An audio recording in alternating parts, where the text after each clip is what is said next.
Hello viewers, welcome back to your YouTube channel economics. My name is Indu Sharma. So guys, कैसे हो आप सभी? I hope सभी बहुत अच्छे होंगे।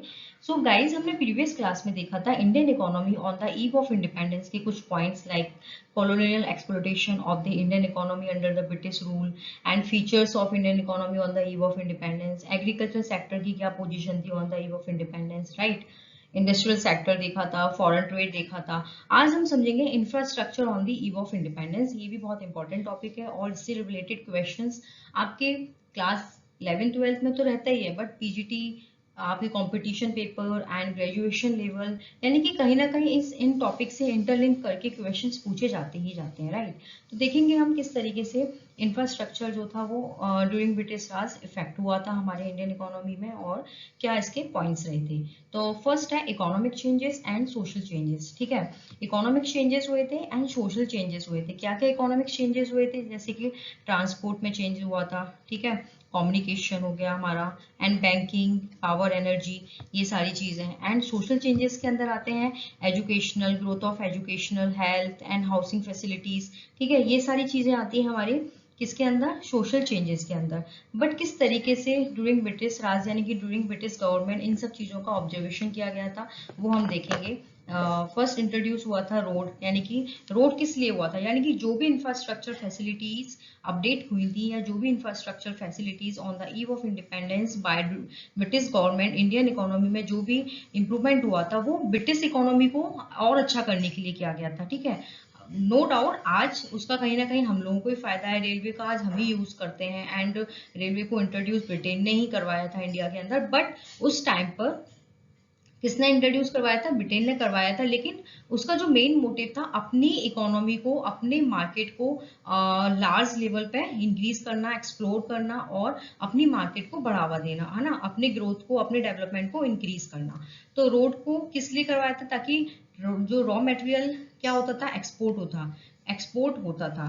कौन करता था? इंडिया जो था वो एक्सपोर्ट करता था रॉ मटेरियल। रॉ मटेरियल में जैसे जूट हो गया आपका, है ना, इंडिगो हो गया आपका, शुगर, टी, ये सब चीजें क्या होती थी? एक्सपोर्ट होती थी। कॉटन, ये सारी चीजें एक्सपोर्ट होती थी। तो इसके लिए भाई रोड तो अच्छा चाहिए चाहिए ताकि प्रॉब्लम ना हो, जल्दी से जल्दी एक्सपोर्ट हो सके। तो इंफ्रास्ट्रक्चर में सबसे पहले रोड को देखा गया। ठीक है, तो ट्रांसपोर्टेशन ऑफ रॉ मटेरियल का अच्छे से ट्रांसपोर्टेशन हो सके, इसलिए रोड को इंट्रोड्यूस करवाया गया ताकि हर कंट्री, मतलब यानी कि इंडिया के हर पार्ट से और जो पोर्ट होते थे वहां तक रोड के द्वारा माल को, यानी कि रॉ मटेरियल को अच्छे से एक्सपोर्ट किया जा सके। पोर्ट होते थे यानी कि रॉ मटेरियल को ब्रिटेन तक पहुंचाने के लिए, और फिनिश गुड्स को यानी कि इंपोर्ट करता था कौन? ब्रिटेन करता था फिनिश गुड्स को इंडिया के अंदर। तो उन सब चीजों के लिए पोर्ट को इंट्रोड्यूस करवाया था। पोस्ट एंड टेलीग्राफ थे, ठीक है, इनको इंट्रोड्यूस करवाया था। रेलवे का जो मेन मोटिव था इंट्रोड्यूस करवाने का, ताकि अपनी मार्केट के साइज को बहुत अच्छे से एक्सप्लोर कर सके ब्रिटेन और अपनी मार्केट के साइज को बहुत बड़ा कर सके, बहुत लार्ज नंबर पे, लार्ज लेवल पे इंडिया में डेवलप कर सके, अपने लेवल पे डेवलप कर सके, ताकि इजीली एक्सपोर्ट कर सके माल को और इजीली इंपोर्ट कर सके फिनिश गुड्स को। तो यानी कि रेलवे को भी 1860 में इंट्रोड्यूस करवाया था। तो मेन मोटिव जो था इन इंफ्रास्ट्रक्चर चेंजेस का वो सिर्फ इसीलिए था ताकि जो ग्रोथ एंड डेवलपमेंट है वो ब्रिटिश इकोनॉमी का ग्रोथ एंड डेवलपमेंट हो सके। इंडियन इकोनॉमी से उसको कोई मतलब नहीं था, वो अपने लिए ही ये सारा कर रहा था। यानी कि जो भी चेंजेस हुए थे, जो भी मोडेस्ट चेंजेस हुए थे उस टाइम पर ब्रिटेन के द्वारा, वो सिर्फ अपनी इकोनॉमी को डेवलप करने के लिए किया जा रहा था, ना कि इंडियन इकोनॉमी को। तो इसके अंदर हम देखते हैं कि क्या इम्पैक्ट थे। यानी कि जो रेलवे का इंट्रोडक्शन हुआ था, रेलवे तब इंडिया के अंदर 1860 में इंट्रोड्यूस करवाया गया था, तो इसके क्या पॉजिटिव इम्पैक्ट पड़े थे और क्या नेगेटिव इम्पैक्ट पड़े थे। ठीक है, तो सबसे पहले तो जो रेलवे फैसिलिटी थी वो किस लिए करवाई गई थी? Commercialisation of agriculture. ठीक है, पहले जो एग्रीकल्चर होता था वो किस चीज के लिए होता था? अपने यूज के लिए होता था। ठीक है, अपने सब्सिडेंस के लिए होता था, ना कि कॉमर्शलाइजेशन के लिए होता था। तो रेलवे को इंट्रोड्यूस करवाया था, क्यों? ताकि एग्रीकल्चर का क्या कर सके? कॉमर्शलाइजेशन कर सके, इजिली अच्छे से एक्सपोर्ट कर सके इंडियन इकोनॉमी रॉ मटेरियल को, और इंपोर्ट कर सके फिनिश गुड्स को इंडिया के अंदर। यानी कि जो रॉ मटेरियल जाता था इंडिया से, जो रॉ मटेरियल इंडिया से जाता था, कहाँ जाता था? ब्रिटेन में जाता था। फिर उस रॉ मटेरियल का जब ये कन्वर्ट होके फिनिश गुड्स में, यानी कि फाइनल गुड्स तैयार होती थी, तो इसको बेचने के लिए भी तो कोई जगह चाहिए, तो ये कहाँ पे करते थे? इंपोर्ट इंडिया के अंदर। ठीक है, कहाँ, इंडिया के अंदर। ठीक है, इससे क्या हुआ कि जो ब्रिटेन है यानी कि ब्रिटेन मार्केट है उसका क्या हुआ, वॉल्यूम इंक्रीज हुआ। कहाँ पे इंक्रीज हुआ, इंडिया के अंदर। ठीक है, और ये सब मैंने इसके बारे में पढ़ाया ही हुआ है कि इंडियन इकोनॉमी में यानी कि इंडियंस क्यों लेते थे, क्योंकि इंपोर्ट फ्री कर दिया जाता था। और रॉ मटेरियल को क्यों वहां पे सेल करते थे, क्योंकि एक्सपोर्ट फ्री कर दिया जाता था। ठीक है, जो चीज जहां सस्ती मिलेगी इंसान वहीं से परचेज करेगा। तो ये टैक्टिस होती थी किसकी, ब्रिटिश गवर्नमेंट की। और इस वजह से वो अपनी इकोनॉमी को बहुत अच्छे से डेवलप कर पाए और इंडियन इकोनॉमी हमारी क्या होने लगी, बैकवर्ड होने लगी, स्टैग्नेंट होने लगी। अब रेलवे का हम देखते हैं कि क्या पॉजिटिव इम्पैक्ट पड़ा।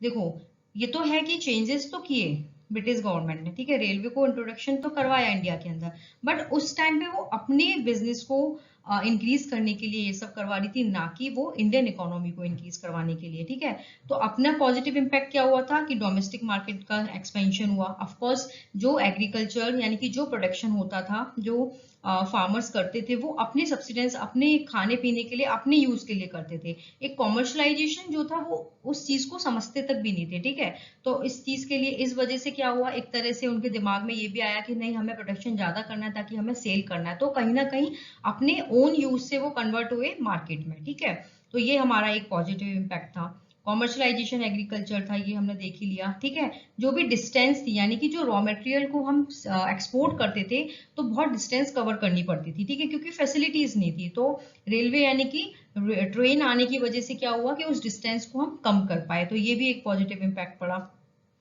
जो मूवमेंट होता था फूड ग्रेन का बहुत डिफरेंट डिफरेंट कंट्रीज में, डिफरेंट कंट्री के पार्ट्स में, तो वो क्या होता था, वो बहुत स्लो था क्योंकि इंफ्रास्ट्रक्चर फैसिलिटीज नहीं थी। लोगों को बहुत एक मतलब आज कोई माल एक्सपोर्ट करा तो उसको बहुत टाइम लगता था पहुंचने में। तो क्या हुआ, इंफ्रास्ट्रक्चर यानी कि रेलवे आने से, ट्रेन आने से जो फूड ग्रेन का जो मूवमेंट है वो क्या हुआ, स्लो से फास्ट हुआ।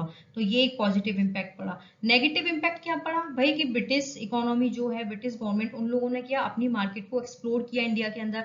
तो यानी कि इनका जो मार्केट साइज है वो और ज्यादा इनकी पहले से तो था ही, इंपोर्ट तो वो पहले भी करती थी, लेकिन रेलवे के आने से साइज ऑफ मार्केट है जो ब्रिटिश गवर्नमेंट का, ब्रिटिश का, वो क्या हुआ, और इंक्रीज हुआ। यानी कि वॉल्यूम ऑफ मार्केट है वो भी और इंक्रीज हो गया। Easily export raw material, import finish goods. Of course तब इंफ्रास्ट्रक्चर आ गया तो इजीली हम एक्सपोर्ट कर सकते थे और इजीली हम इंपोर्ट भी कर सकते थे। तो ये कुछ तरीके थे जो ब्रिटिश गवर्नमेंट ने क्या किया, रेलवे से अपने प्रोडक्ट को, अपने फिनिश गुड्स को, अपने फाइनल प्रोडक्ट को इजीली इंडिया में इंपोर्ट किया और उन फिनिश गुड्स को तैयार करने के लिए इजीली रॉ मटेरियल को एक्सपोर्ट किया। राइट, तो ये कुछ पॉजिटिव और नेगेटिव इम्पैक्ट पड़े थे infrastructure on the eve of independence. तो एक क्वेश्चन यहाँ पे बनता है गाइस कि was there any positive impact of the British rule in India. Of course, हमने अभी कुछ पढ़े, ये तो हमें अच्छे से पता है कि ये मोटिव तो हमें अच्छे से क्लियर है कि जो इंडियन इकोनॉमी थी, it was colonial exploitation of the Indian economy. ठीक है, देयर वाज नो डाउट। क्योंकि बट कुछ इसके पॉजिटिव इम्पैक्ट ये भी हम बोल सकते हैं कि देखो, पहले क्या था, एग्रीकल्चर सेक्टर जो था वो सिर्फ अपने यूज के लिए प्रोडक्शन करता था, बट कहीं ना कहीं उनके दिमाग में एक पॉइंट आया कि नहीं, कॉमर्शलाइजेशन भी हम कर सकते हैं। फार्मर जो थे वो एक कॉमर्शियल आउटलुक भी देखने लगे थे। ठीक है, उनका एक मोटिव ये हुआ था कि नहीं, हम प्रोडक्शन ज्यादा करेंगे तो हम अपना मार्केट में भी सेल कर सकते हैं। तो इस तरीके से कुछ उनके दिमाग में ये पॉइंट भी आने लगा, यानी कि ये पॉइंट भी क्लिक किया, और ये ब्रिटिश गवर्नमेंट की ही देन है। Right, new opportunity of employment. Of course तब हमारा रेलवे इंक्रीज हुआ, रोडवे ओपन हुए, तो न्यू अपॉर्चुनिटी हुई किस चीज के लिए, एम्प्लॉयमेंट के लिए। तो कहीं ना कहीं जो इकोनॉमिक ग्रोथ है and social growth, economic growth and social growth, ये भी कहीं ना कहीं क्या हुई, इंक्रीज हुई। ठीक है, ये भी कहीं ना कहीं क्या हुई, इंक्रीज हुई, क्योंकि रेलवे इंट्रोड्यूस हुआ एंड रोड हुए। तो इनके लिए हमें लेबर तो चाहिए चाहिए of course. Control of famine. Famine क्या होता है कि लैक ऑफ फूड। कुछ एरियाज ऐसे होते थे कि जहां पर ट्रांसपोर्ट फैसिलिटीज नहीं थी, तो वहां पे स्टार्वेशन की प्रॉब्लम आ जाती थी, लाइक, और फूड की बहुत कमी की वजह से वहां फूड ग्रेन इजीली नहीं पहुंच पाता था, फूड की बहुत कमी होती थी। बट ये बहुत अच्छा और बहुत पॉजिटिव इम्पैक्ट है कि इस चीज को हम बहुत अच्छे से कंट्रोल कर पाए ट्रांसपोर्ट फैसिलिटीज की वजह से।